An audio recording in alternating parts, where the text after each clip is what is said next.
Army chief general Syed Asim Munir ने आज कहा कि तरक्की के सफर में रखना डालने वालों की तमाम कोशिशें नाकाम होगी और प्रोपेगेंडा तरक्की और खुशहाली के लिए काम से नहीं रोक सकता। वजीर आजम शहबाज शरीफ ने भी कहा कि और के मौशी सूरत हाल जो है वो बेहतर हो रही है। अब आगे जो है वो जा रहे हैं जहां पर वर्ल्ड इकोनॉमिक फोरम का जो इजलास है उसमें शिरकत के लिए वजीर आजम सऊदी अरब भी जाएंगे। IMF के साथ मामला भी तय पा रहे हैं। इन तमाम मामला पर बात करने के लिए मारूफ जो बिजनेसमैन और माहिर मईशत आरिफ हबीब साहब इस वक्त मेरे साथ मौजूद हैं। उनसे इस हवाले से बात करते हैं। आरिफ हबीब साहब, बहुत शुक्रिया आपके वक्त का।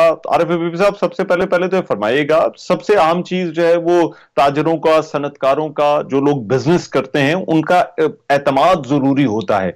आपको लगता है वो एतमाद मईशत में वापस आ रहा है या आ सकता है? जी, आई थिंक बिल्कुल आ रहा है। आपने देखा होगा कि पिछले जो है वो 9-10 महीनों में स्टॉक एक्सचेंज का इंडेक्स जो है वो डॉलर टर्म्स में 70% बढ़ गया है। और रुपी टर्म्स में भी इतना ही जो है वो बढ़ा है। फिर इसके अलावा इन्फ्लेशन नीचे आ रहा है। हमारा रुपए जो है वो स्टेबल है, रुपए की वैल्यू जो है वीजा वी डॉलर स्टेबल है। बल्कि अगर इस फाइनेंशियल ईयर में देखें तो 2-3% जो है वो रुपया अप्रिशिएट हुआ है। और जाहिर है अभी आपने देखा होगा कि रेमिटेंसेस भी बढ़े और रेमिटेंसेस के साथ साथ हालांकि हमारी जो है वो कुछ इंपोर्ट्स बढ़ी हैं। जो हमारा ट्रेड डेफिसिट बढ़ा, लेकिन बावजूद करंट अकाउंट सरप्लस आया और अच्छा रिकॉर्ड सरप्लस आया। तो ये सब इंडिकेट करता है कि लोगों का एतमाद जो है वो बहाल हो रहा है।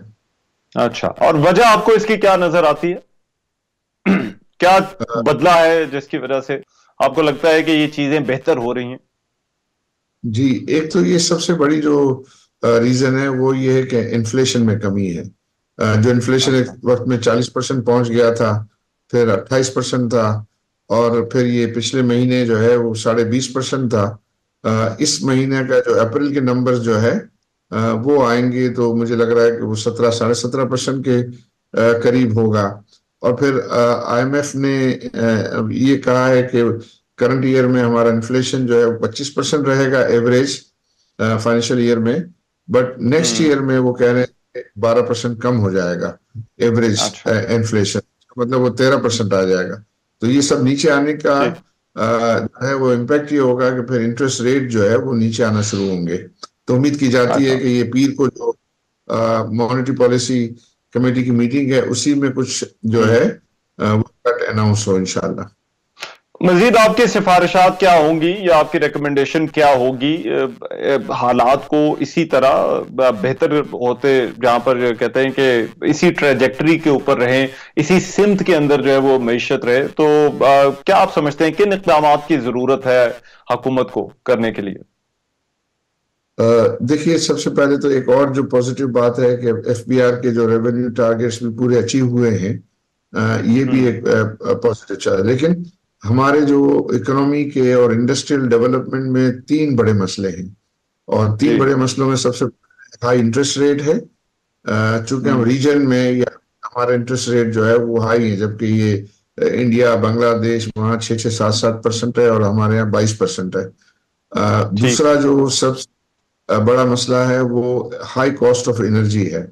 हमारे यहाँ जो है वो 13 सेंट के करीब इलेक्ट्रिसिटी की प्राइस है। इसी तरह गैस की प्राइस भी जो है वो रीजन से ज्यादा है, जबकि रीजन में जो है इलेक्ट्रिसिटी की प्राइस जो है वो 8 से 10 सेंट के करीब है। हमारी 13 सेंट के करीब जो है बनती है। तो उसको कम करने की जो है जरूरत है। इसके लिए जो केयर टेकर एनर्जी मिनिस्टर है उन्होंने कुछ प्रपोजल बनाया था कि ये 13 सेंट 9 सेंट पे ले आए।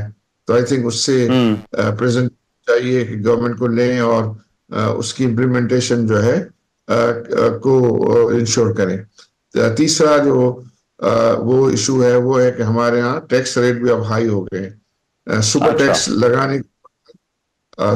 लगाने के बाद हमारा 29% कॉर्पोरेट टैक्स रेट है, 10% जो है सुपर टैक्स है, फिर उसके ऊपर डिविडेंड टैक्स होता है, फिर सुपर टैक्स होता है, तो वो कोई 60% के करीब आके तो उसको कम करने की जरूरत है। और जरूरत यह है कि चूंकि सुपर टैक्स में कोई 450 बिलियन आता होगा, अगर वो 5% कम कर दें तो जो है वो 225 बिलियन का उनको जो है रिलीफ देना होगा, लेकिन उससे जो कॉन्फिडेंस बढ़ेगा, एक्टिविटी बढ़ेगी, तो ये बआसानी ठीक। दूसरी जगहों पर कवर हो जाएगा। राइट। ठीक।